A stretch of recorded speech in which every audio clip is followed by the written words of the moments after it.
그리고 오늘 그 설명회는 대상 학년이 현재 6학년, 그러니까 예비 중일 그 밑으로예요, 밑으로. 그러니까 그 위의 학년들은 해당 사항이 없어요. 오늘 얘기하고.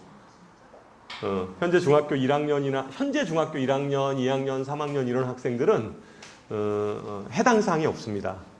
혹시 잘못 보시고 계셨으면 그냥 교양으로 듣는다 이렇게 생각하고 들으시면 될 것 같아요. 오늘 그래서 제 얘기는 현재 초등학교 6학년 아래 아이들을 대상으로 해서 말씀을 드리도록 하겠습니다. 지금 저희 학원 그 설명에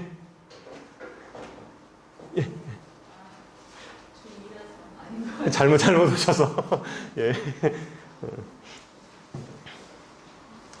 그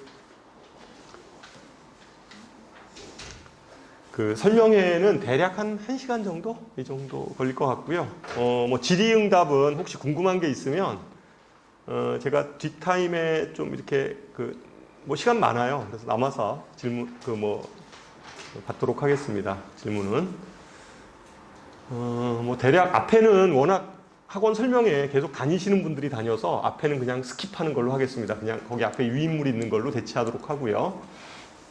곧바로 고교학점제 얘기부터 들어가도록 하겠습니다. 그러니까 일단 첫 번째는 일정인데요. 일정.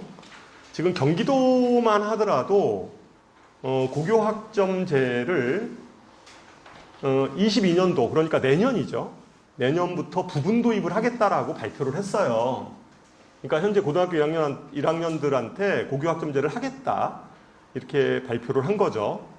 그런데 이거는 별 의미가 없는 게 그러니까 좀 확대한 거예요. 그러니까 좀 미리 좀 시범 운영을 해보겠다라는 건데 중요한 거는 고교학점제에서 다른 것보다도 사실은 입시적으로 보면 평가 방식의 문제거든요. 평가.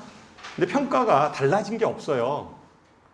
그러니까 내년에 고교학점제가 시행이 된다고 해서 뭐 절대평가로 다 바뀌고 이러는 게 아니라 평가 방식은 똑같다는 거예요. 그냥 과목만 좀 더 늘어났을 뿐이죠. 그러니까 사실은 내년에 뭐 고등학교 1학년들 경기도 같은 경우에 고교학점제 전면 시행하고 뭐 이런 얘기 있는데 그거는 별로 이렇게 유의미한 얘기는 아닙니다. 그냥 시범적으로 운영을 해보겠다. 그러니까 평가 방식은 예전의 방식하고 똑같습니다. 현재 방식하고. 그 다음에 또 하나 중요한 게요. 현재 초등학교 6학년 아이들은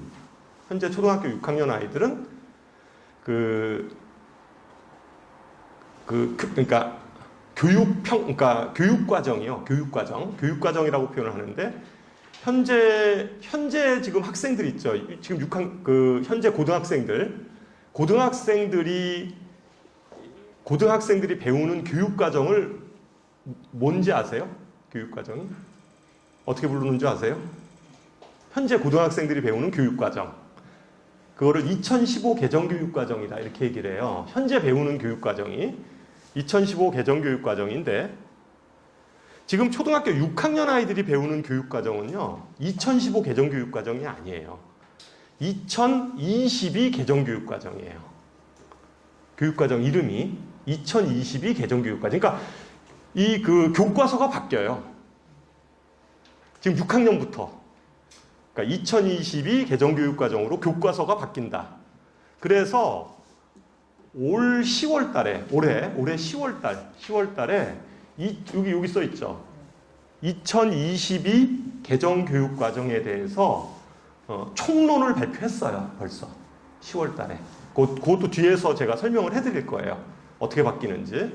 그래서 어쨌든 간에 2022 개정교육과정에 해당된다. 이게 이제 두 번째. 일정에서 우리가 좀 체크해야 될 부분이에요.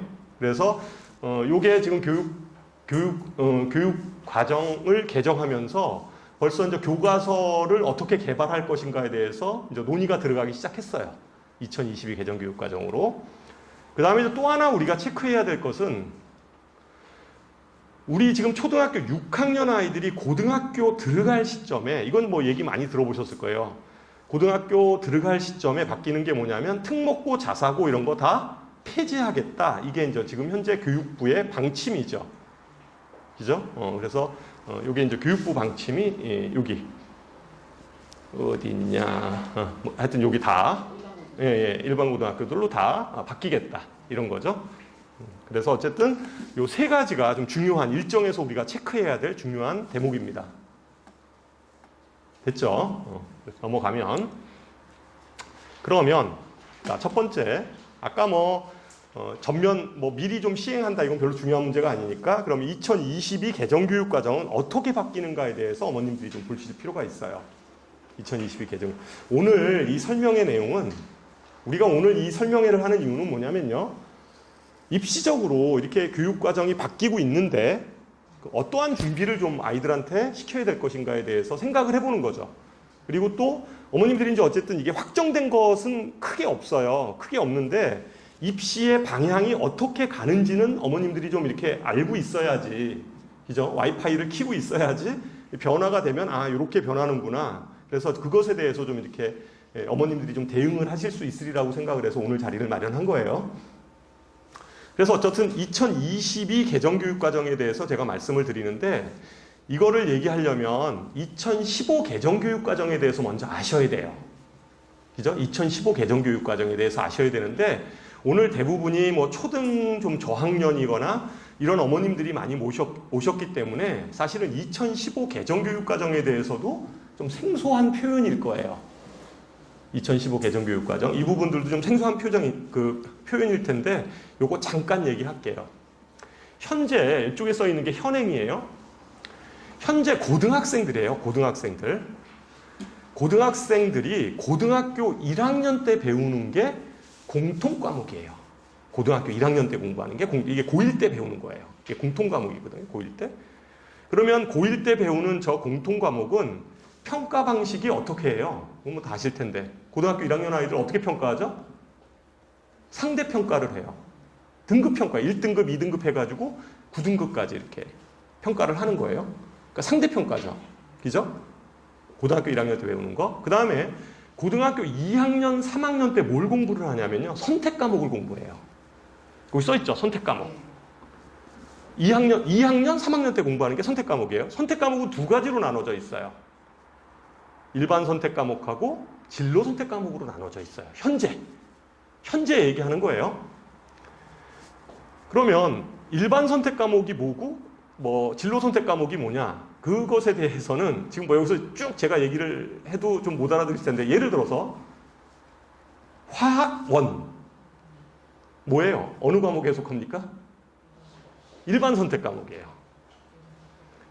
예를 들어서 수학원 일반 선택 과목이에요. 수학2 일반 선택 과목이에요. 일반 선택 과목입니다. 그런 과목들이 일반 선택 과목이에요. 이 일반 선택 과목은 현재 성적 산출을 어떻게 하냐면 마찬가지로 상대평가를 해요. 등급평가예요. 1등급에서부터 9등급까지 등급평가를 하고 있습니다. 그런데 그 밑에 써있는 진로선택 과목 있잖아요. 밑에 여기 진로선택 과목 써있죠. 이 진로선택 과목은 예를 들어서 이런 과목들이에요. 물리2, 화학2 이런 과목들, 생2, 지2 이런 것들이 2 과목들 과학에서는 이런 과목들이 이제 진로 선택 과목인데 예를 들어서 이러한 진로 선택 과목은 성취 평가를 해요. 성취 평가. 그러니까 절대 평가라고 하죠. 그러니까 절대 평가 그렇죠. 절대 평가. 근데 중학교식의 절대 평가는 아니에요. 90점 이상이면 A고 이런 식으로 평가하진 않아요.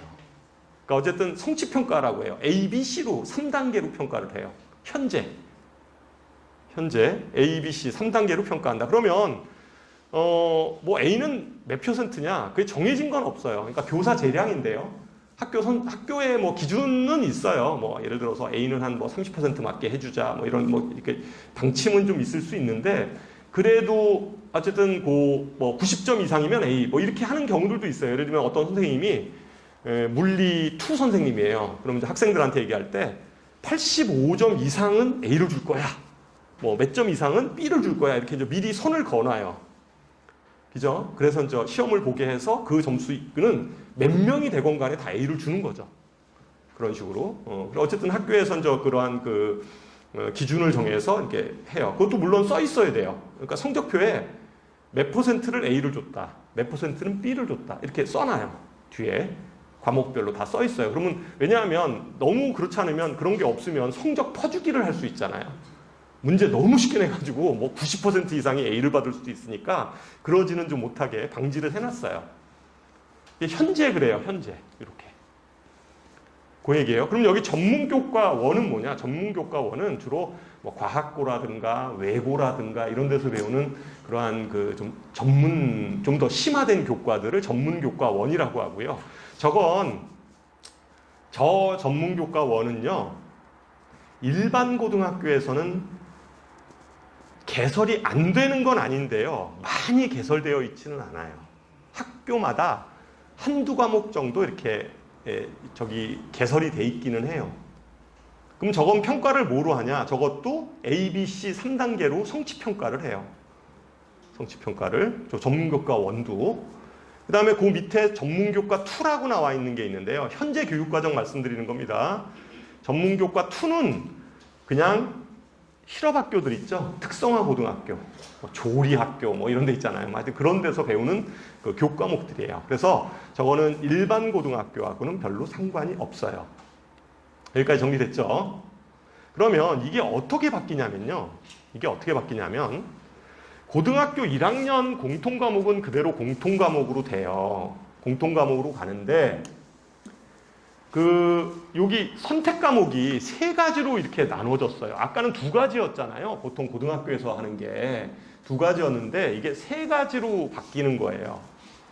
어떻게 바뀌냐면 일반 선택, 융합 선택, 진로 선택 이렇게 3가지로 바뀌어요. 그렇게 바뀌게 되고 그 특목고가 없어진다고 그랬잖아요. 그래서 여기 전문교과원이 있지 않습니까? 전문교과원, 진로선택 과목, 일반 선택 과목 요 3가지가 다시 짬뽕이 돼서 다시 흩어져서 이렇게 3가지로 가는 거예요. 무슨 얘기인지 아시겠죠? 여기 전문교과원, 그러니까 특목고 자사고나 이런 데서 배웠던 것들도 일반 고등학교의 교과목으로 편성이 되는 거예요. 다 저쪽으로 들어가는 거예요. 다. 그러니까 특목고 자사고가 없어지면서 이 3가지, 그 교과가 다 일반 고등학교로 흡수가 되는 거죠. 이해 가시죠?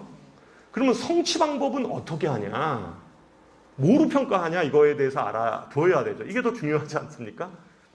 1학년 거 있죠. 공통과목. 요거 1학년 거. 공통과목. 1학년 거는 고교학점제가 된다 하더라도 여전히 등급평가예요. 상대평가 1등급에서부터 9등급까지 등급평가를 해요. 1학년 내신은. 내신에 대해서 말씀을 드리는 거예요. 학교 내신이. 1학년 거는 등급평가다. 그런데 나머지 거 있잖아요. 아까는 예전 거는 일반 선택 과목도 여전히 현재 과정은 이거 등급평가를 했잖아요. 근데 그렇지 않고 새 교육과정, 2022 개정교육과정에서는 일반 선택, 융합 선택, 진로 선택, 요 선택 과목은 무조건 성취평가예요. 무조건 성취평가입니다. A, B 대신에 3단계가 아니라 5단계예요. A에서부터 E까지. A에서부터 E까지. 그러면 중학교식으로 90점 이상이면 A고 뭐 80점 이상이면 B고 이렇게 하냐? 그렇지 않아요. 그건 그렇지 않습니다. 그러니까 보통 우리가 절대평가, 성취평가를 하는 방법은요. 이렇게 점수를 가지고 균등분할을 하는 방법도 있고요. 그죠? 아니면 아이들의 그 성취도에 따라서 분포, 성취에 대한 어떤 분포, 비율에 따라서 이렇게 분할하는 그러한 그 방식들도 써요. 보통 고등학교는 후자를 많이 씁니다. 그러니까 90점 이상이면 A고 80점 이상이 그런 식은 아니에요. 그러니까 어떤 학교는 A가 7%가 될 수도 있고요. 어떤 학교는 A가 5%가 될 수도 있고요. 어떤 학교는 A가 15%가 될 수도 있어요. 과목에 따라서도 좀 차이가 있을 수 있어요. 그거는. 그러니까 어쨌든 간에 2022 개정교육과정에서는 이러한 선택 과목, 이 3가지 선택 과목이 모두 다 성취평가로 가고 5단계로 평가한다. 이게 이제 달라진 점이에요. 5단계로. 그 다음에 아이가 진짜로 이 그 과목에 대해서 이수 수준이 안 된다. 그러면 이제 미이수 처리를 해요. 미이수 처리. 그걸 갖다가 이제 I라고 우리가 이제 대학에서는 F 학점이다 그러잖아요. F가 이제 다시 그 신청을 해야 되잖아요. 교과목을. 근데 이제 고등학교에서 F라고 쓰지는 않고 I라고 표현을 해요. I. 미이수. incomplete 그래가지고 미이수라는 뜻이에요. 그래서 I 학점을 받으면 그 재수강이라기보다는 아마 제가 보기에는 그렇게 시키기보다는 무슨 뭐 방과후 수업을 좀 더 시킨다든가 아니면 뭐 계절학기 여름방학에 좀 더 불러서 좀 더 시킨다든가 뭐 그런 쪽으로 해서 학점을 어쨌든 다시 이제 어쨌든 보완을 해서 이렇게 할 것 같아요. 그러니까 보통 고교 학점제에서는 192학점을 취득해야 돼요. 그 현재는 고등학생들이 쓰는 그 50분 1시간짜리 주당 50분 1시간을 하면 그걸 갖다가 1단이라고 부르잖아요. 50분짜리 1시간 주에 1시간 들었으면 그걸 1단이라고 그래요. 만약에 한 주에 어떤 주 단위로 봤을 때 50분짜리가 뭐 3개 들어가 있다 그러면 3단이고 이렇게 계산하잖아요. 근데 이제 고교 학점제에서는 단이라는 용어를 쓰지 않고 학점이라고 써요. 그러니까 아까 1단위가 1학점이에요. 그래서 192학점을 따면 이제 고등학교도 이제 졸업할 수가 있어요. 근데 웬만하면 그거는 다 졸업을 시키리라고 생각을 합니다. 그래서 이제 개편 방향에 대해서 말씀드렸어요. 이것도 이해 가시죠? 그래서 이제 다시 한번 정리하면 새롭게 개편하면 1학년 과정은 여전히 등급 평가를 하고 2학년, 3학년 때 배우는 선택 과목은 다 이제 성취 평가를 한다. 성취 평가는 5단계다. 여기까지 정리됐어요. 그럼 저 어머님도 생각하기에 딱 이렇게 생각이 들죠. 그럼 1학년 내신이 무지무지 중요하네? 맞죠? 중요하죠. 근데 저 전체적인 흐름은 다시 말씀을 드리도록 하겠습니다. 어쨌든 1학년은 그렇게 됐다. 자, 좀 더 구체적으로 보면 아까 얘기했듯이 일반 선택 과목들은 이러한 과목들이고요. 진로 선택 과목은 여기 써 있고요. 융합 선택은 이러이러한 과목들을 우리가 융합 선택이라고 한다. 좀 새롭게 나온 게 융합 선택이잖아요, 지금. 그렇잖아요. 일반 선택, 진로 선택 이런 것들은 많이 현재도 쓰고 있으니까. 그럼 융합 선택에는 어떤 것들이냐? 뭐 이런 것들. 수학과 문화, 수학과 데이터, 뭐 자유, 설계, 수학. 아직까지 교과서가 안 나와서 어떤 내용인지는 잘 알 수 없습니다. 하여튼 제목은 그렇대요. 이런 것들을 융합 선택 과목으로 한다. 자, 우리가 여기서 우리가 좀 주목해야 될 것은요. 저희 학원은 수학 학원이라 국어에 대해서는 좀 잘 몰라요. 그래서 국어는 그냥 읽어보세요. 읽어보시면 되고 보통 1학년 때 배우는 과목들은 다 공통이라는 용어가 써 있고요.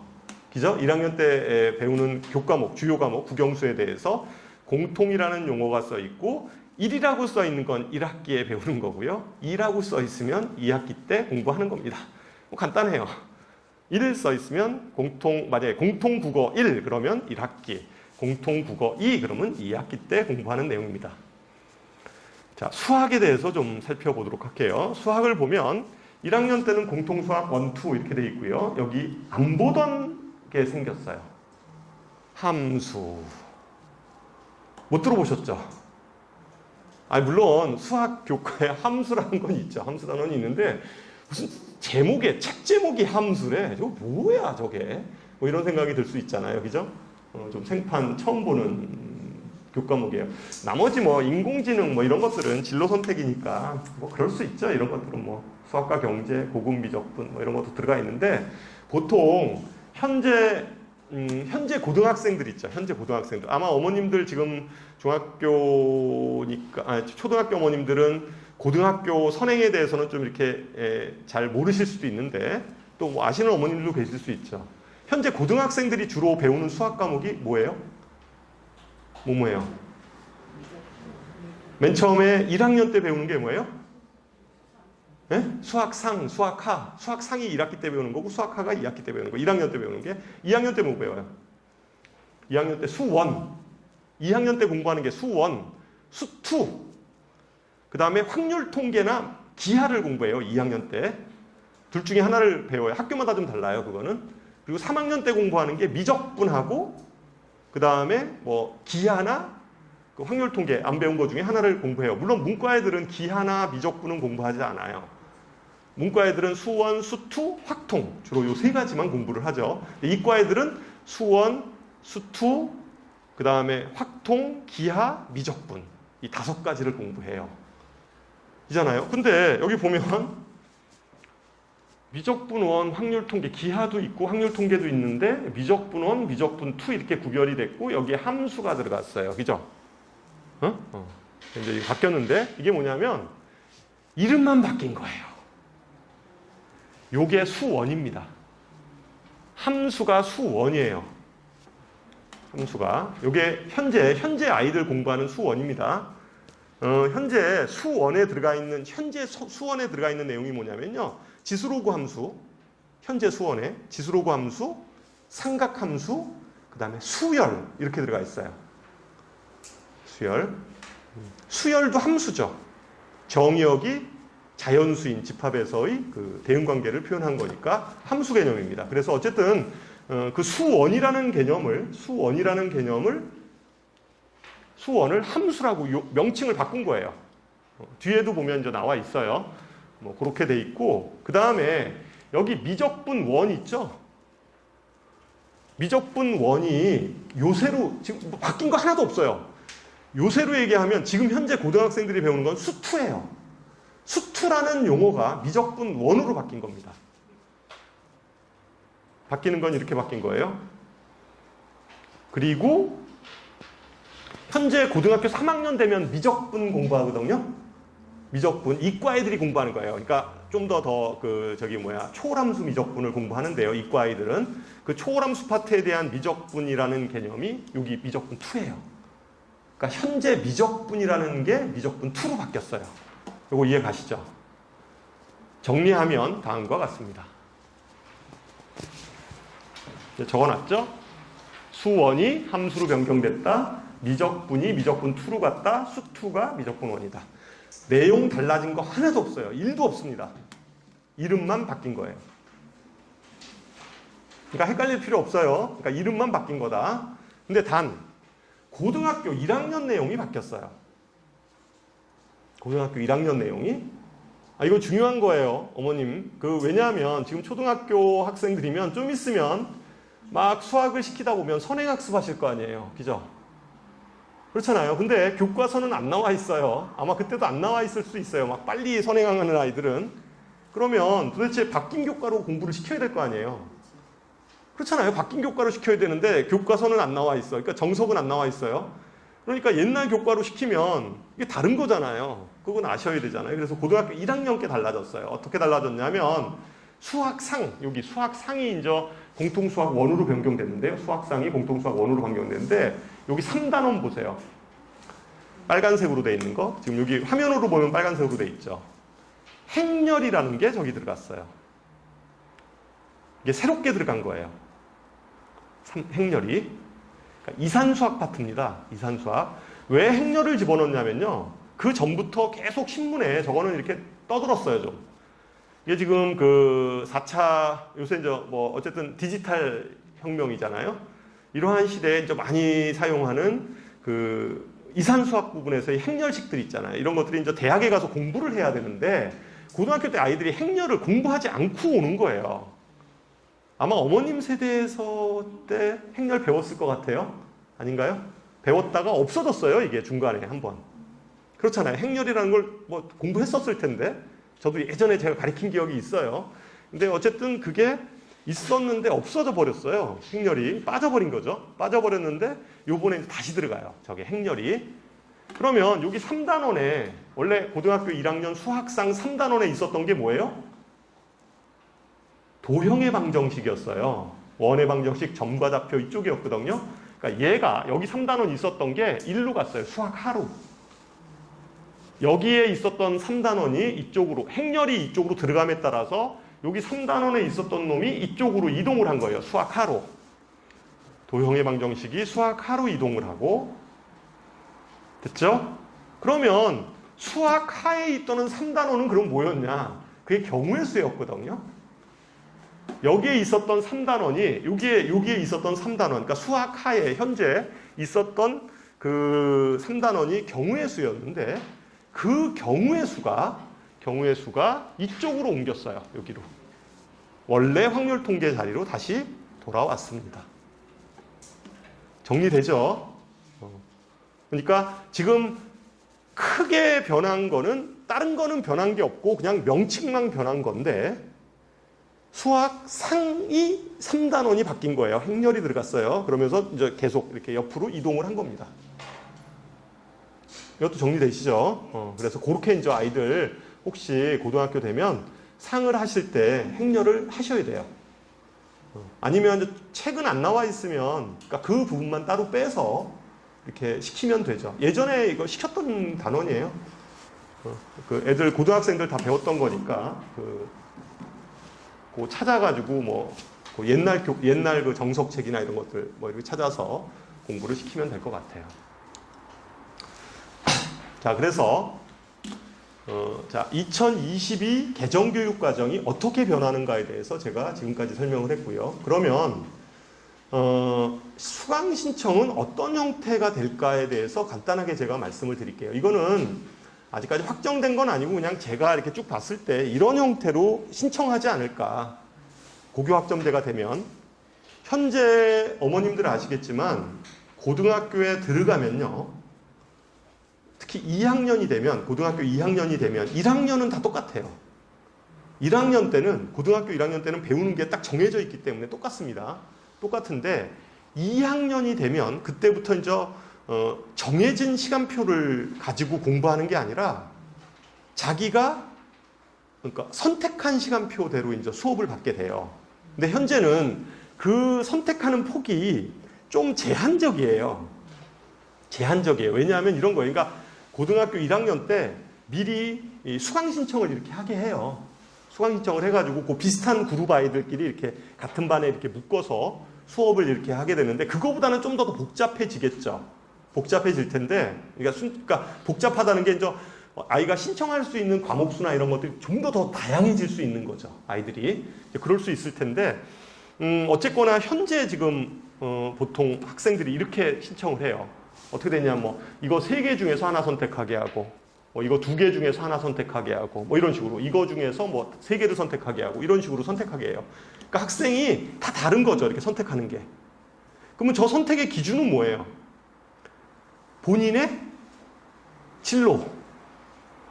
본인의 진로. 아, 내가 만약에 예를 들면 의대를 가겠다. 그러면 어떤 쪽을 좀 많이 들어야 되겠어요? 생명이나 화학 이런 쪽으로 만약에 듣겠죠. 근데 아이가 어떤 아이가 나는 이제 어떤 문과 계열에서 언론 쪽으로 가겠다. 그러면 이제 그것에 또 관련된 어떤 교과목들을 많이 선택하겠죠. 그러니까 그런 식으로 선택하는 겁니다. 그래서 선택하는 방식들은 어쨌든 현재 이렇게 수강 신청하는 방법하고 좀 유사하지 않을까. 완전 풀이로 놓지는 않을 것 같아요. 왜냐하면 어떤 또 수능이라는 어떤 제도도 있잖아요. 이렇게 수능 과목들도 있는 거고 이래서 완전히 풀기는 좀 어렵고 이렇게 좀 그룹해서 아이들이 선택할 수 있도록 이렇게 아마 지도를 하지 않을까. 그러니까 필수적으로 들어야 될 과목들이 있고 아이들이 그러니까 선택할 수 있는 과목들이 있을 거고 이제 그런 게 있겠죠. 사전에 그거는 학교에서 이제 아이들을 교육을 시켜요. 이런 트랙, A라는 트랙에 들어가면 이러이러한 교과목은 반드시 좀 들어야 돼. 이런 식으로 안내를 해주겠죠. 그러니까 그런 형태로 해서 합니다. 이거 그냥 넘어갈게요. 그러니까 그렇게 아마 이제 선택을 할 거다. 자, 다시 그 성적표 얘기를 좀 다시 드리는데요. 성적표 얘기를 다시 드리는데 성적표는 다시 한번 정리하면 1학년 때 공부하는 게 1학년 때 공부하는 게 공통과목이잖아요. 공통과목은 이런 것들이 다 써 있어요. 점수도 나와 있고요. 성취도라는 것은 A, B, C, D, E까지 그 성취도도 여기 써 있고요. 그 다음에 성취도별 비율 얼마 정도 됐는지 이런 거 다 써 있어요. 그러니까 이런 식이죠. 여기 보면 정치와 법이다. 그럼 학점수가 4학점인데 원점수는 85점이고 과목 평균은 64점. 그 다음에 성취도는 B예요. 그죠? 성취도는 B고 수강자 수는 55명 중에서 B다. 근데 B의 인원은 30%를 줬다. 이런 것까지 다 이렇게 비율도 나타내 주는 거죠. 성적표가 이렇게 나와 있는 거예요. 실제 이렇게 나와요. 그런데 공통 과목 1학년 때 공부하는 아이들은 등급까지 나오는 거예요. 얘는 1등급이다, 2등급이다 이런 것까지도 나오는 거죠. 이렇게 나오는 거예요. 그러니까 차이점이 나머지는 다 똑같아요. 나머지는 다 똑같은데, 그죠? 나머지는 다 똑같은데 다른 점은 여기예요. 여기. 1학년 때 석차 등급이 나오고 나머지는 석차 등급이 없어요. 그러면 이게 이 성적표에서 없는 게 뭐죠? 지금 성적표는 쭉 봐보세요. 이건 뭐 그렇다고 석차 등급은 그렇다고 치고 여기서 없는 거. 현재 성적표가 보신 적 있으세요? 고등학교? 없으세요? 현재 여기 성적표에서 현재 성적표에는요. 표준 편차라는 게 들어가 있어요. 여기 위에 맨 꼭대기에. 여기는 없어요. 선택 과목도 선택 과목은 현재도 그 표준 편차를 집어넣진 않아요. 그런데 지금 현재 고등학교 2015 개정 교육과정에서는 무조건 등급 평가를 하는 데는 표준 편차를 집어넣어요. 근데 표준 편차가 없는 거예요. 그럼 표준 편차가 없으면 어떻게 되냐면 대학에서요. 진짜 이것만 가지고는 아이의 위치를 1등급이에요. 그러니까 표준 편차가 있으면 1등급이라 하더라도 1등급에서 얘가 더 어딘지를 알 수 있어요. 1등급은 보통 4%잖아요. 4%인데 표준 편차 값을 주잖아요. 그러면 이 아이는 1등급 뭐 이런 4% 중에서 1%인지 2%인지 이런 것도 다 볼 수 있어요. 실제 대학에서 그렇게 봐요. 그러니까 실제 뭐 교과 전형이나 뭐 이런 전형에서 학생들 성적할 때 1등급 요거만 보지 않고요. 실제 다 넣어봐요. 이렇게 표준 편차 값까지 해서 다 넣어보면 그 학교에서 얘가 4% 이내 학생이 1등급인데 그 중에서도 얘가 진짜 뭐 1.5% 아인지 상위, 예를 들면 얘가 뭐 진짜 뭐 0.5% 아인지 이런 것들도 다 볼 수 있어요. 실제. 근데 그거를 없애버린 거죠. 없어요. 그러니까 없으니까 대학에서는 알 도리는 없어요. 그러니까 그냥 1학년 때 등급도 그냥 뭐 얘가 1등급이구나. 그러니까 1등급이면 다 똑같은 1등급이에요. 이제 그렇게 되면 2등급이면 다 2등급이고 이제 똑같이 되는 거죠. 어쨌든 성적표는 생각해 보세요. 현재는 고등학교 1학년 내용도 등급평가였고 고등학교 2학년 일반 선택 과목들도 등급평가였잖아요. 그죠? 등급평가였단 말이에요. 2학년 과목도 등급평가. 그러니까 일반 선택 과목은 등급평가를 했는데 지금은 1학년 거만 등급평가하고 나머지 2학년, 3학년 때 공부하는 선택 과목들은 저런 선택 과목이라고 불리어지는 것들은 다 뭐예요? 다 그냥 성취평가가 돼버렸잖아요. 그러니까 내신의 변별력은 어떻게 된 거예요? 떨어진 거죠. 내신의 변별력은 2025 개정교육과정, 그러니까 그 고교학점제가 되면 내신의 변별력은 없는 거예요. 거의. 대학이 그러면 이 성적을 가지고, 이 성적표를 가지고 대학이 학생을 선발할 수 있겠는가에 대한 문제예요. 없을걸요? 없어요. 그리고 이게 왜냐하면 이게 왜 이렇게 성취평가가 될 수밖에 없냐면 이게 왜 이제 성취평가가 될 수밖에 없냐면 저런 지방이나 어디 뭐 산간 벽지에 가면 과목이 그러니까 교사 수급이 안 돼서 이런 다양한 교과목이 개설이 안 되는 경우들도 있을 수 있잖아요. 그럼 어떻게 해요?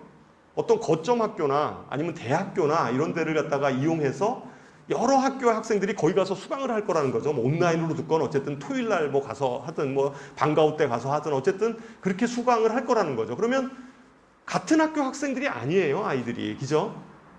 그럼 여러 학교 아이들이 모여 있는데 그걸 가지고 등급 평가를 낸다는 건 웃기잖아요. 그러니까 당연히 이 고교학점제 체제에서는 이게 성취평가가 될 수밖에 없어요. 그렇잖아요. 그러니까 이렇게 다양한 어떤 교과목들을 아이들로 하여금 선택해서 듣게 하는 이러한 제도인데 좋죠. 근데 어쨌든 그러니까 평가 방식은 그렇게 할 수가 없어요. 그러니까 고등학교 1학년 때 공통적으로 배우는 것만 등급 평가를 할 수밖에 없는 거고 나머지는 뭐 그렇게 할 수 없는 거죠. 그죠? 나머지는 그냥 다 학점으로 A부터 E까지 이렇게 선택할 수밖에 없는 거예요. 그죠? 그러니까 어쨌든 내신 성적은 상당히 변별력이 떨어지게 되는 거죠. 그죠? 그러면 변별력이 떨어지면 잠깐 생각해 보세요. 변별력이 떨어지면 어떤 고등학교가 유리해요? 내신에 대한 변별력이 없어. 뭐 다 A야. 웬만하게 공부하면. 뭐 1학년 때는 좀 다르겠지만 2학년부터 웬만하면 다 A야. 그러면 내신의 변별력이 없잖아요. 그럼 어떤 고등학교가 유리해요? 그냥 쉽게 얘기해서 일반고가 유리해요? 특목고 자사고가 유리해요? 특목 자사고가 유리하죠. 왜요? 특목고 자사고에 안 가는 이유가 뭐예요? 내신 따기 어려우니까 안 가는 거잖아요. 근데 이렇게 해가지고 이게 교과에 변별력이 없으면 당연히 특목고 자사고 가야죠. 그렇지 않겠나요? 교육부에서 그걸 모를까요? 알죠. 그러니까 특목고 자사고를 없애야 되는 거예요. 그래서 없애려고 하는 거예요. 다른 이유가 있어서 그런 게 아니라. 이 고교학점제를 하려고 하면 이게 고등학교의 유불리가 확 이제 드러날 수밖에 없어요, 이게. 당연히 자사고나 특목고가 유리하죠. 이런 제도를 그냥 학교가 그대로 현재처럼 고등학교가 있는 상태에서 고교학점제를 추진하면 당연히 특목고 자사고가 유리해요. 무슨 얘기인지 아시겠죠? 그래서 특목고 자사고를 없애려고 하는 거다. 이런 겁니다. 이유는 그거예요. 근데 이제 특목고 자사고를 이제 없앤다고 발표는 했잖아요. 25년도부터. 그러니까 우리 지금 초등학교 6학년 아이들이 고등학교 들어갈 때쯤 되면 없애겠다라고 얘기하는데 그게 없어질지 안 없어질지는 잘 모르겠어요. 그죠? 우리나라 교육이 사실은 대통령 바뀔 때마다 바뀌기도 하고, 그죠? 하여튼 정권이 바뀌면 뭔가 바뀌어요. 그냥 바꿔버리더라고. 하여튼 이게 그러니까 그런 것들을 보면 사실은 그것도 좀 봐야 돼요. 그죠? 근데 멀게 남지는 않은 것 같아요. 한 100일 후가 되면 좀 윤곽이 나오지 않을까라는 생각은 해요. 이제 어떻게 될 건지에 대한 윤곽은 있을 거다. 관심 있게 좀 보시면 좋을 것 같아요. 그래서 어쨌든 이러한 고등학교가 자사고, 자공고, 외고, 국제고 이런 데가 다 일반고로 전환이 된다는 거죠. 이 모든 고등학교들을 다 일반고로 전환하겠다. 자공고가 뭔지는 아시죠? 자공고, 자립형 공립고.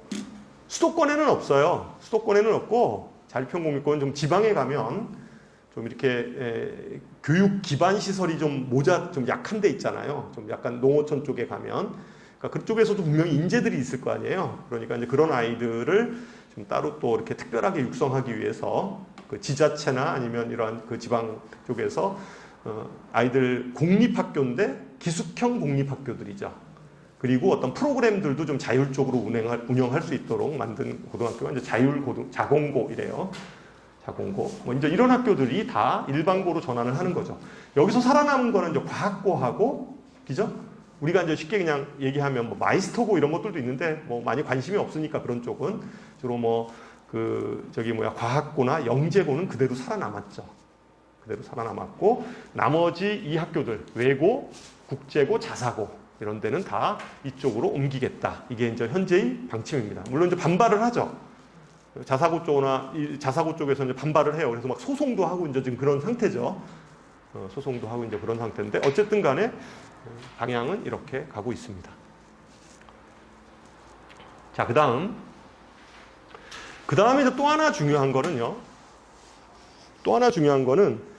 고교학점제가 됐을 때 이제 이런 식으로 된다는 건 알겠는데 이제 그러면 알겠어요. 근데 문제는 대학을 가는 게 내신으로만 가는 건 아니잖아요. 그죠?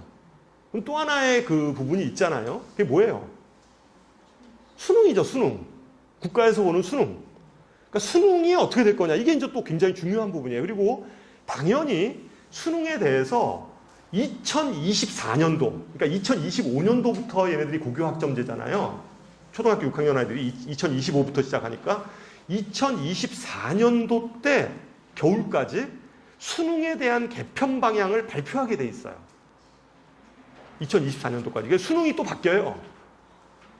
수능이 현재 지금 진행되어지는 수능이 바뀌게 된다. 이게 이제 또 하나의 굉장히 중요한 포인트예요. 수능이 바뀌는 거. 자, 이거는 그냥 뭐 논의가 되고 있는 부분에 대해서 그냥 제가 말씀을 드리는 거예요. 그럼 수능이 어떤 식으로 바뀌냐? 자, 보세요. 만약에 수능이 현재처럼 수능 보는 과목들이 이런 거잖아요. 국어, 수학, 영어, 그 다음에 탐구 과목에서 2과목 공부하잖아요. 그죠? 탐구에서 2개를 선택해서 공부를 해요. 맞죠? 그리고 요번 서울대에서 2024년도부터는 2과목 안 본 학생들도 지원 가능하도록 발표를 했어요. 서울대가. 과학 2과목 같은 거 안 해도 서울대 지원할 수 있다. 물론 가산점은 안 준다. 가산점은 안 주는데 지원할 수 있도록 2024년도 입시부터는 바꿔놨어요. 2024년도부터. 그럼 수능은 현재 어쨌든 국어, 영어, 수학, 과학 2과목이에요. 과학 2과목 또는 사회 2과목이에요. 그러면 아무리 고교학점제에서 막 이렇게 얘기를 하더라도 수능이 변별력이 있으면 현재 수능으로 학생들 선발하는 비율이 얼마인 줄 아세요? 서울의 주요 대학들은 40%예요. 서울의 주요 대학 있죠. 한 15개 대학은 무조건 40%예요. 정시로 뽑는 인원이, 수능으로 뽑는 인원이. 그러면 정시 비율이 상당히 높단 말이에요. 그러니까 2월 인원 생각하면 거의 한 45% 정도 된다는 얘기인데 수능의 비율이 굉장히 크고 수능은 점수로 들어가는 거잖아요. 아까 얘기했던 그 성적, 국어, 영어, 수학, 그 다음에 탐구 과목 2과목의 성적이 몇 점이냐에 따라서 일렬로 줄 세우기란 말이죠. 수능이. 그러면 만약에 현재의 수능처럼 유지가 된다면 고교학점제가 이게 시행이 될 것 같아요? 안 될 것 같아요? 학생들 입장에서 보면 이거예요. 아니 공부하다가 내가 하다 보니까 교과 성적도 잘 안 나오고 어차피 수능 비율이 커. 현재처럼 한 40%를 막 대학에서 뽑는데 이래버리면 당연히 대부분의 아이들은 한 고등학교 2학년, 3학년 되면 어차피 난 내신으로 대학 갈 것 같지 않은데 그렇잖아요. 난 내신으로 대학 갈 것 같지도 않고 그러니까 아예 그냥 수능으로 바꿔서 필요한 과목만 하는 거예요. 예를 들어서 그래도 난 서울대 가고 싶은데 점수 잘 맞으려면 굳이 2과목 같은 거 할 필요 없어. 복잡하게 어렵잖아요. 물리2, 화학2 이런 건 어렵잖아요. 2과목들이. 그런 거 안 하고 그냥 생물, 원, 지구과학, 원 이런 거 선택해서 그냥 점수 잘 받으면 되지 이런 생각을 할 거 아니에요.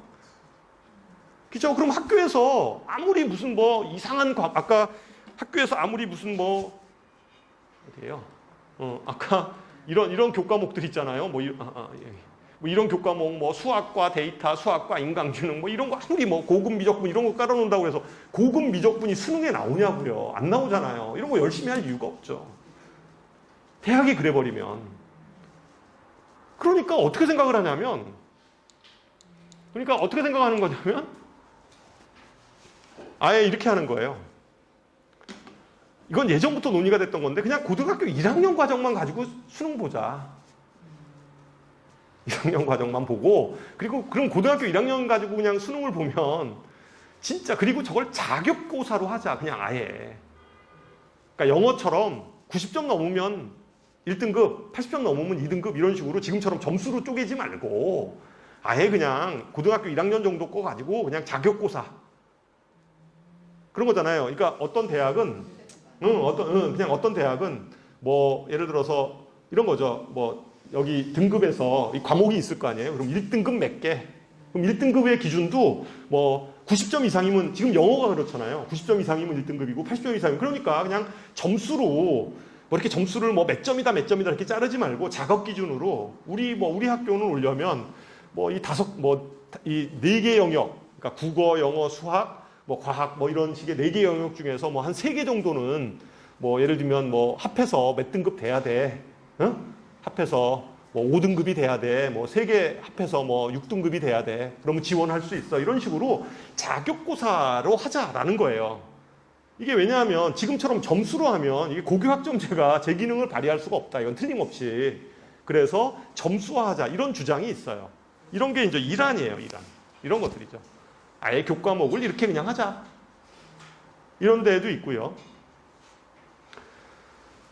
아니면 이제 이런 데도 있는 거죠.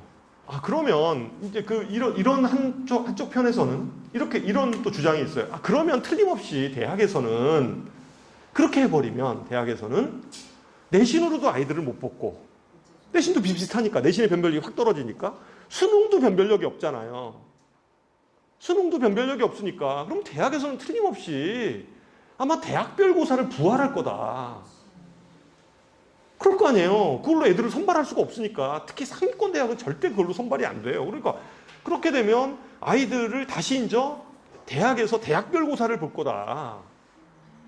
그렇잖아요. 심층 면접 이런 거 있잖아요. 근데 심층 면접이라는 게 사실은 말 그대로 그거 이렇게 시험지 안 줬을 뿐이지 20분 동안 골방에다 넣어놓고선 지문 읽게 하고 그거 문제 풀어서 교수 앞에서 발표하게 하는 건데, 심층 면접이라는 게 아니, 수학 문제 푸는 거예요. 과학 문제 푸는 거고 이런 식으로 하는 건데, 그러면 아이들 같은 경우에 또 다시 이제 하나의 그렇잖아요. 교과도 대충 할 수 없고, 그러면 수능도 또 그렇다고 수능 저것도 안 할 수는 없잖아요. 저게 쉬운 수능은 아니니까. 그러니까 수능도 해야 되지. 거기다가 대학 들어가려면 본고사 준비도 해야 돼. 이제 그러면 학교별로 면접 준비해야 되잖아요. 면접 준비도 심층 면접 준비를 해야 된다는 거죠. 왜 이런 것도 문제가 있지 않냐. 오히려. 그리고 이게 사실은 어떻게 보면 이게 무슨 교육 여건이 좋은 이러한 지역들은 그렇잖아요. 이게 이렇게 어떤 학원이나 이런 데를 다녀서 준비를 하는데, 아니 무슨 시골 마을 이런 데 가서 무슨 그런 학원들이 있겠어요? 없죠. 그러니까 이제 결국은 이런 것들이 또 하나의 어떤 문제가 아니냐라는 주장. 그런 거죠. 그렇게 돼 버리니까 그래서 이제 얘기하는 게 이런 거예요. 이원화 시키자 그러면 수능을. 이런 안도 있는 거예요.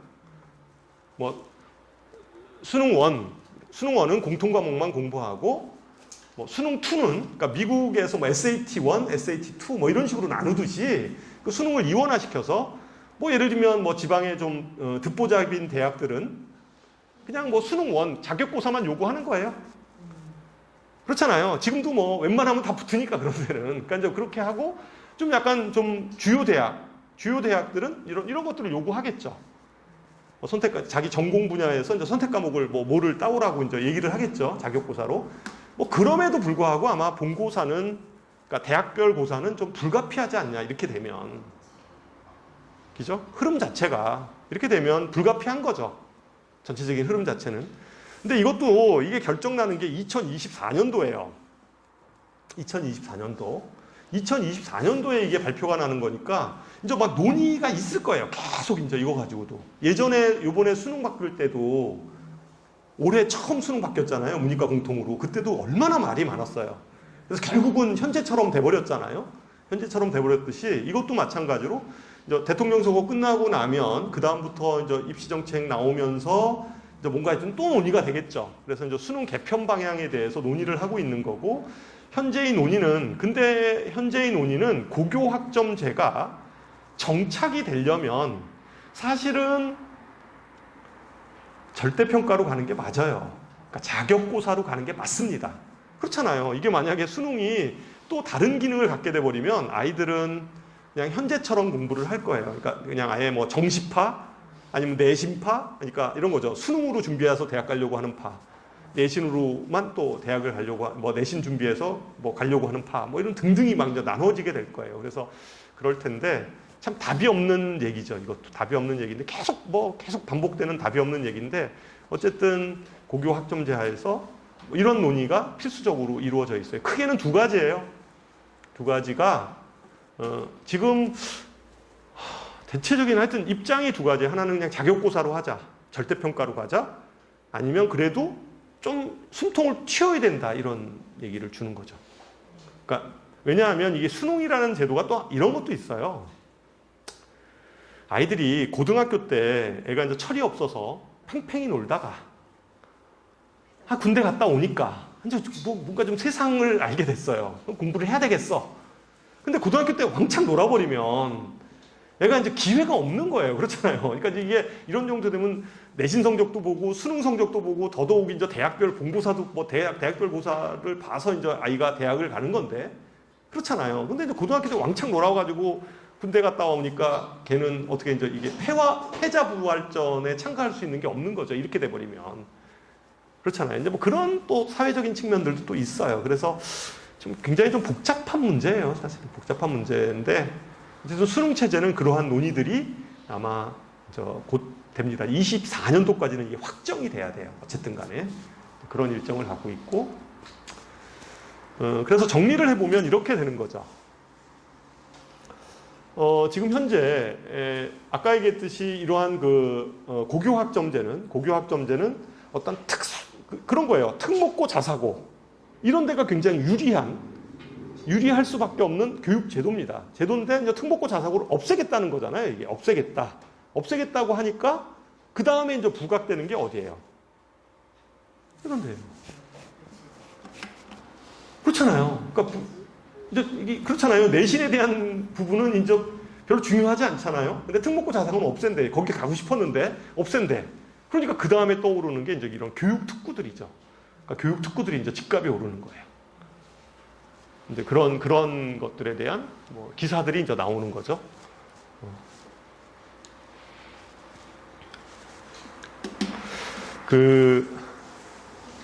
지금 현재 이제 뭐 보통 보면 뭐 방송이나 이런 데서 계속 들어보면 사실은 인구가 지금 수험생 인구가 몇 명이에요? 지금 우리 아이들이 대학 갈 때쯤 되면 한 40만 명 정도, 재학생 기준으로 보면 40만 정도 되는 거예요. 40만 명. 40만 명 정도 되는데, 그죠? 그러니까 옛날보다 많이 줄었죠. 옛날에 60만 정도 됐어요. 근데 이게 이제 불과 이제 몇 년 사이 이제 40만으로 떨어졌는데, 그러니까 40만에서 한 45만 사이 정도 돼요. 거기에 이제 재수생들이 좀 붙죠. 재수하는 아이들이 이제 붙기는 하는데, 어쨌든 40에서 45만 명 정도 되는 그 인원이에요. 어머님들 알다시피 사실은 지방에 있는 대학들 있죠. 지방에 있는 대학들은 사실은 붕괴하고 있어요. 그건 맞아요. 애들이 다 서울만 올라오려고. 이게 학벌 사회다 보니까 다 서울로 올라오려고 하다 보니까 지방에 있는 데는 이게 붕괴돼. 그러니까 요새 보면 의대 같은 경우에 지역 인재로 막 선발하는 인원이 40%나 돼요. 지역 인재로 의대 선발하는 의치한 약대까지 40% 정도를 저거로 뽑거든요. 지역 선발, 지역 인재 선발로 뽑아요. 그렇게 이제 뽑는, 하여튼 그런 좀 심각한 상황이죠. 지역, 국립대 같은 경우에 이제 그런 형태예요. 이거는, 그러니까 그러면 이게 앞으로 계속 가면 그렇다고 해서 이 상위권 대학에 대한 경쟁률이 떨어질까에 대한 부분이에요. 그걸 한번 생각해 보자는 거죠, 실제. 보통 이제 우리가 40만 명이라고 했을 때, 그냥 쉽게 생각해, 40만이나 45만 정도로 머릿속에 갖고 있을 때, 만약에 서울대 연대고대를 간다라고 하면 서울대 연대고대가 대략 9,000명에서 한 10,000명 정도 사이예요. 그죠? 9,000명에서 10,000명 사이. 그러면 아까 45만 명 기준으로 보면 2% 아이들이거든요. 2%. 우리가 1등급이 4%잖아요. 그런데 2% 돼야지 서울대, 연대, 고대 이렇게 가는 거예요. 만약에 6개 대학으로 보면, 그러니까 서연고, 서성한까지. 그죠? 6개 대학. 6개 대학까지 생각하면 대략 한 17,000에서 18,000 정도 돼요. 보통 한 대학이 요새 한 3,000명 정도 내외로 뽑거든요. 근데 서강대학교가 좀 작으니까 보통 한 17,000, 18,000 이 정도 되는 건데, 그러면 이 6개 대학이 서성원까지가 이제 4% 정도 잡아야 되는 거죠. 45만이니까. 그렇잖아요. 4% 아이들이 이제 서강대, 성대, 한양대 이 정도 가는 거죠. 실제 4% 아이들이. 그냥 대체적으로 그냥 보는 거예요. 무식하게. 이렇게 그냥 숫자로 보면. 그 다음에 11개 대학 있죠. 시립대까지. 중경, 외시. 11개 대학까지, 그 다음에 이제 이화여대 있다 하더라도, 어쨌든 11개 대학 대략 잡으면 그 인원이 대략 한 35,000명? 이 정도 되는 거 아니에요, 사실은. 35,000명, 4만 명? 이 정도. 그 정도 되는 거죠. 그죠? 그러면 대략 한 35,000명 정도 잡으면 11개 대학까지 생각했을 때, 그게 8% 정도 되는 거죠. 45만, 40만 정도 잡아도 한 8%, 대략 한 7%, 8% 정도 돼요. 그러니까 결과적으로 보면 주요 대학을 인원이 점점 준다 하더라도 이런 상위권 대학을 가려면 실제 8%라고 하면 보통 1.5등급 정도 되는 거예요. 등급으로 얘기하면 1.5등급 정도 때 아이들이 그 대학을 가고 있는 거죠. 그렇잖아요. 그러니까 이게 그 대학들이, 그러니까 이게 없어지려면 저는 이렇게 생각을 해요. 이러한 그 입시 경쟁이 없으려면 어떻게 돼야 되냐면 이렇게 하면 될 것 같아요. 국립대만이라도, 국립대 있죠? 지방의 국립대들 쭉 있잖아요. 뭐 서울대를 필두로 한 국립대들 이름을 다 서울대로 바꿔요. 지방 국립대를 다, 그건 그렇게 할 수 있죠. 사립대야 이름을 바꾸는 거는 재산권 침해니까 어쩔 수 없지만, 국립대야 다 국가에서 할 수 있잖아요. 그러니까 국립대를 다 서울대라고 명칭을 바꿔. 그리고 졸업장에 절대 지역을 갖다가 나타내지 않아. 그리고 똑같이 학과 개설 다 하게 만들어. 그러면 제가 보기엔 일정 부분 해소가 될 것 같기는 해요. 예? 그러니까 그렇게 하는 거죠. 그렇게 하면 저는 될 것 같아요. 그러니까 그러면 아예 없어질 수 있죠. 다 국립대만이라도 다 서울대니까. 그러면 지방에 굳이 서울까지 올라올 이유도 없고 지방에서 다 해결될 거고 뭐 이렇게 될 거라고 저는 생각해요. 그게 안 되면 이거 쉽지 않아요. 개인적으로 봤을 때. 뭐 이제 그렇다는 얘기고. 그리고 자, 어쨌든 입시 경쟁이 있는 데에서 수학 과목에 대해서 한번 생각을 해볼게요. 지금 현재 이제 어쨌든 간에 이게 뭐 고교학점대가 되건 안 되건 뭐 그게 뭐 수능이 절대평가가 되건 상대평가가 되건 뭐 면접이 생기건 안 생기건 간에 수학 이건 이제 요번 고3 아이들에 해당하는 그 입시 요강에서 빼낸 거예요. 수학의 반영 비율이에요. 서울에 있는 주요 대학들인데 수학의 반영 비율을 한번 쭉 보세요. 이건 문과입니다. 이과 아니에요. 이거 문과예요. 예전에는 어머님 세대에서도 그럴 수 있었어요. 문과 계열이면 수학 한 과목 정도는 못해도, 그죠? 대학을 갈 수 있는, 좋은 대학을 갈 수 있는 길이 있었어요, 사실. 그렇잖아요. 반영 비율도 적고, 그 다음에 심지어 뭐 여대 같은 경우에는 수학이 아예 들어가질 않아. 안 들어가도 돼. 그러니까 선택해도 되고 안 돼도 되고 뭐 이런 대학들도 꽤 있었어요. 근데 요즘에는 안 그렇습니다.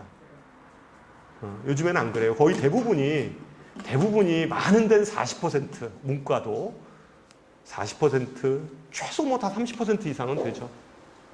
대부분이 30% 이상은 되는 이런 형태입니다. 그리고 이과도 마찬가지죠. 여기 보면 이과는 뭐 많은 데는 저기 보세요. 숙명여대 통계학 수학과, 숙명여대 수학과는 수학이 50%예요. 서강대 43.3% 수학 반영 비율이, 서울대 40%, 대부분 35% 이 정도 되죠. 우리가 자연계도 마찬가지고요. 의대 같은 경우도 수학 반영 비율이 굉장히 높아요. 근데 어머님 생각해 보면, 야, 의대에서 왜 수학이 필요해? 의대에서 수학이 필요한가요? 근데 이제 왜 그러면, 그런 뭐 이상하게, 문과에서 수학, 아무리 내가 생각해봐도 수학 별로 쓸 일이 없었는데, 물론 이제 뭐 통계나 뭐 이런 것들을 통해서 뭐 배울 때는 있지만, 그럼 그런 것만 공부하면 되지 뭐 이렇게 다 공부하냐 뭐 이런 생각 할 수 있잖아요. 수학을 평가하는 이유는 대학에서는 이제 어떤 학생을 뽑고 싶은가에 대한 문제죠. 대학에서는 어떤 학생을 뽑고 싶은 거예요? 학업 역량이 뛰어난 학생을 뽑고 싶은 거예요. 그러니까 이거죠. 두 가지일 것 같아요. 전공에 대한 열정이 있으면서 학업 역량이 뛰어난 학생이죠. 근데 전공에 대한 열정은 있지만 학업 역량이 못 미쳐. 그러면 좀 아니죠. 그죠? 그러니까 중요한 건 학업 역량이라는 게 이제 기본 전제예요. 그럼 학업 역량이라는 것은 아이가 꾸준하게 공부를 할 수 있는 능력이죠. 받아들일 수 있는 능력이잖아요. 근데 수학 과목은 이게 단기간 되는 과목이 아니잖아요. 그렇잖아요. 중학교 때 좀 수학을 놓치면 고등학교 때 수학 잘할 수가 없어요. 그죠?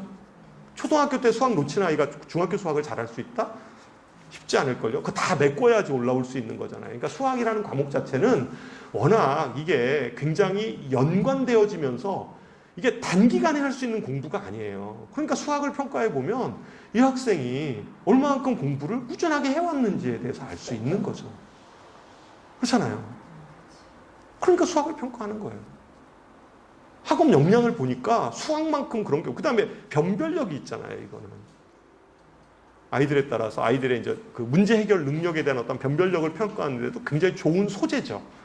그러다 보니까, 물론 문과 같은 경우에 그 면접에서는, 문과 면접에서는 수학을 보는 학교도 있고 안 보는 학교도 있고 그래요. 근데 이과는 대부분 수학이 다 들어가죠, 그래서.